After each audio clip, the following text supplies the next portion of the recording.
Hello，大家好啊！歡迎大家收睇翻國內手機代購。咁以下介紹翻呢部手機啦，就係嚟自 Lenovo 嘅 K920嘅。咁其實呢部 Lenovo 嘅 K920啦，咁其實就推出咗都一段時間㗎啦。咁而且推出嗰個時候啦，係受到非常之多嘅客戶關注嘅。咁最主要就係啦，咁其實就少數雙卡機裏邊啦，佢會用上一個6寸嘅 QHD 屏幕嘅，咁即係2K display 嘅屏幕嚟嘅。咁其次就係啦，咁其實本身個 spec 方面咧，咁其實喺當時推出嚟講啦，係非常之強嘅。咁就用上一個高通嘅801 CPU 啦，咁另外就3GB RAM 啦，咁同埋就1600萬嘅光學防震啦嘅後置相機嘅。咁就另外都係啦，就雙卡雙待，咁呢個當然係非常之緊要啦。咁但係就可惜啦，比較呢部機推出嘅時候個定價非常之昂貴嘅。咁其實就人民幣大約都接近5000蚊嘅啦。咁其實折合翻港紙嘅話要6000零蚊左右嘅。咁就咁嘅售價，咁相信大家都知道，咁其實呢部機嘅銷量就非常之一般啦。咁但係當然啦，咁其實呢部 Lenovo 嘅 K920啦，其實近期喺個售價裏邊咧，其實跌咗非常之多㗎啦。咁其實就叫做回復翻一個合理嘅水平嘅價錢嚟嘅。咁而且對比翻即係宏觀近期嘅機嚟講嘅話啦，咁其實呢部 K920嘅話咧，其實變相嚟講係會做得抵玩啲嘅。咁循例介紹翻呢部手機個 spec 先啦。咁呢部 K920嘅話啦，就用上一個6寸嘅 QHD 屏幕嘅。咁解像度方面啦，會有翻2560×1440嘅啦，即係2K display 屏幕嚟嘅。咁個像素 PPI 方面嘅話啦，會有翻491嘅。咁對於一個6寸屏幕嚟講嘅話，咁其實就用上2K display 屏嘅話咧，就相對上會好啲嘅。咁至於像素方面嘅話啦，咁前置會有翻500萬像素鏡頭嘅。咁後置方面嘅話都有翻1600萬像素鏡頭嘅。咁而且係一個叫光學防手燈嘅鏡頭嚟嘅。咁相對上大家都知道啦，咁就影相個效果會比較好啦。咁至於另外一點方面啦，咁關於個手機個 spec 方面啦，咁個 CPU 方面咧就用上高通嘅801 CPU 啦，咁另外會有翻3GB RAM 嘅，咁有翻32GB ROM 嘅，咁而個CPU 方面啦，咁速度行翻2.5 GHz 嘅，咁支援翻4G 網絡㗎啦，咁就支援翻國內嘅中移動網絡嘅，咁另外香港所有嘅台都支援到 4G 嘅，咁但係留意一點啦，咁其實本身呢部機嘅話咧就唔支援中國聯通嘅 4G 嘅。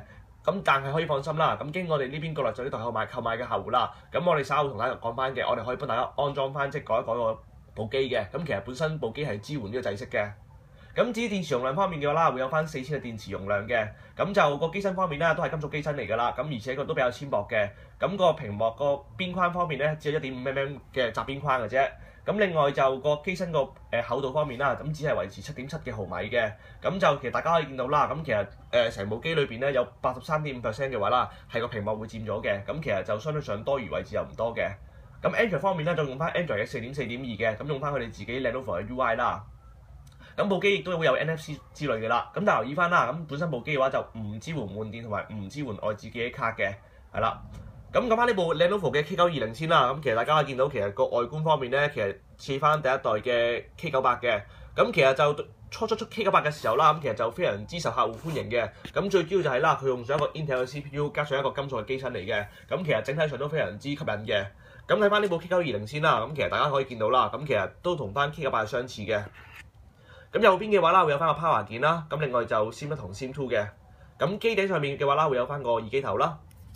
咁至於左邊方面就有翻個 Power 加減嘅。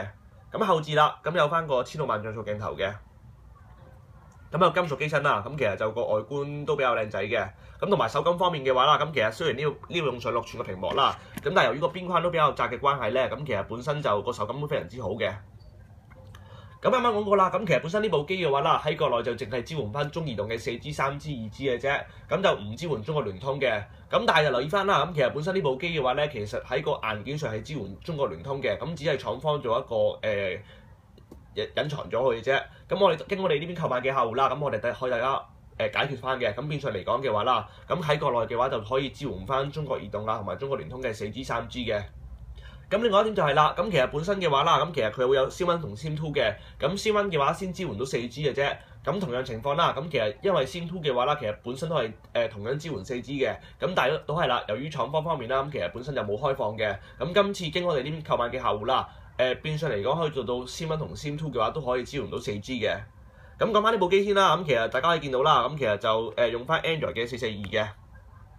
咁其實本身嘅話啦，呢部機就唔會有 Google Pay 嘅啦，大家買開大陸機都知啦。咁但係經我哋呢邊國內手機購買嘅客戶啦，大家都知啦，咁我哋會幫大家安裝翻個繁體界面啦，同埋 Google Pay 服務嘅。咁大家可以見到啦，咁其實就用翻佢哋自己即係 Lenovo 嘅 UI 嚟嘅。咁就如果用過呢個 UI 嚟講，其實就唔會陌生㗎啦，即係 Lenovo 啲機近期都用上呢個 UI 嘅。咁其實甚至乎唔好話 Lenovo 啦，咁其實每個廠即係包括華為啊、中興啊，都有佢哋自己嘅 UI 嘅。咁就有人中意有人唔中意啦。咁當然啦，其實就呢部機都比較多元化嘅。咁其實就佢哋自己會有個叫做主題中心嘅。咁真係大家唔中意嘅話啦，咁亦都可以去翻佢哋主題中心 download 翻其他嘅界面嘅。咁至於部機裏邊啦，咁其實就當然啦，亦都有少少特別嘅 function 啦，咁就都係主要關於佢哋自己 Lenovo 嘅 UI 嘅啫。咁例如咩咧？咁譬如話一啲特色嘅設置係譬如一啲3D 手勢啊、單手嘅操作啊，甚至乎一啲叫凌空嘅 touch 啊，咁佢都可以做到嘅。咁其實就呢啲我哋又唔同大家介紹啦。咁可能稍後有啲客戶購買咗嘅話，可以自己試翻啦。咁最主要都講翻呢部機啦。咁其實就近期就啱啱講過啦。咁其實就個價錢跌咗好多嘅，咁其實就變相嚟講，相對上會抵玩好多嘅。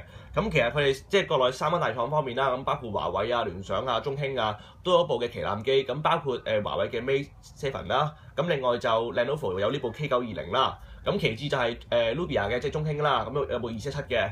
咁其實就本身3部機嚟講嘅話啦，其實就3部機都有嘅好處㗎啦。第一係咩咧？Mate 7嘅話就用上一個6寸嘅屏幕啦，咁但係就你話美中不足嘅就係第一個售價偏貴啦，咁其次就係佢本身6寸屏幕用上 Full HD 嚟講嘅話咧，咁其實解像度就唔夠嘅。咁277啦，咁其實講翻 Nubia 嗰部機啦，咁其實都係唔錯嘅，咁同埋就佢係唯一一部係全網通嘅手機嚟嘅，咁就但係都係啦，少數用上5.5寸屏幕，咁就相對上如果你係6寸嘅話咧，就對於一啲中意大芒嘅客戶嚟講都係會好啲嘅。咁當然啦，如果你話你唔中意大芒嘅話，其實 Nubia 嗰部277嘅話，咁其實個規格都非常之強嘅。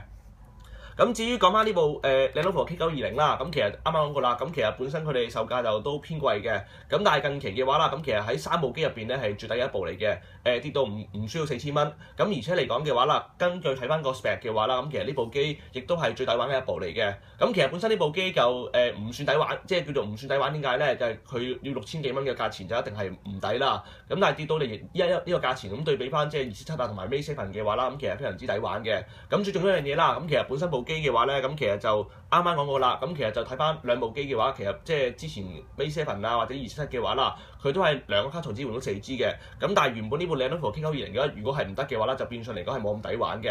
咁但係當然啦，咁其實只係一個係廠方閹過咗嘅啫。咁其實本身嘅話佢係支援到嘅。咁我哋會幫大家叫做解決翻啲問題嘅話啦。咁其實呢部機嘅話，同樣第一樣嘢啦。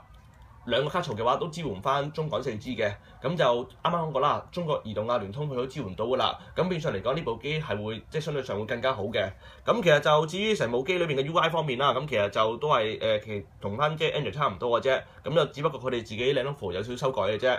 咁同樣情況啦，咁其實個機可能有少少大家都見到啦，有啲垃圾 Apps 嘅，咁但係可以放心啦，咁其實大家可以見到咧。其實基本上呢啲 Apps 只不過係一個預載嚟嘅啫，咁如果真係唔需要嘅話，其實撳個交叉就可以 delete 咗佢嘅啦。咁其實呢啲 Apps 都係一啲啦預載 Apps 嚟嘅啫。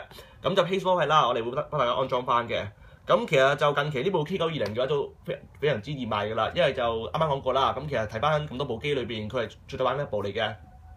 咁而且呢部 Lenovo 嘅 K920嘅話啦，咁喺我哋呢邊國內手機特購已經有售㗎啦。咁其實有需要嘅客戶啦，都歡迎聯絡翻我哋呢邊了解嘅。咁最後啦，同大家講翻呢部機嘅配件先啦。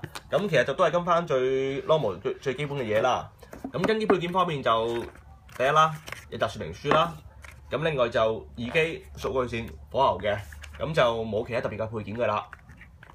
咁就啱啱講過啦，咁其實呢部 K920嘅話，其實就現時有售㗎啦。咁暫時佢呢部機會有3隻顏色嘅，分別係黑色啦，甚至乎灰色啦，同埋就有部金色嘅。咁就3色都有售㗎啦。咁歡迎即係有興趣嘅客戶啦，都聯絡翻我哋呢邊國內手機特購查詢翻啦。咁多翻大家支持嘅。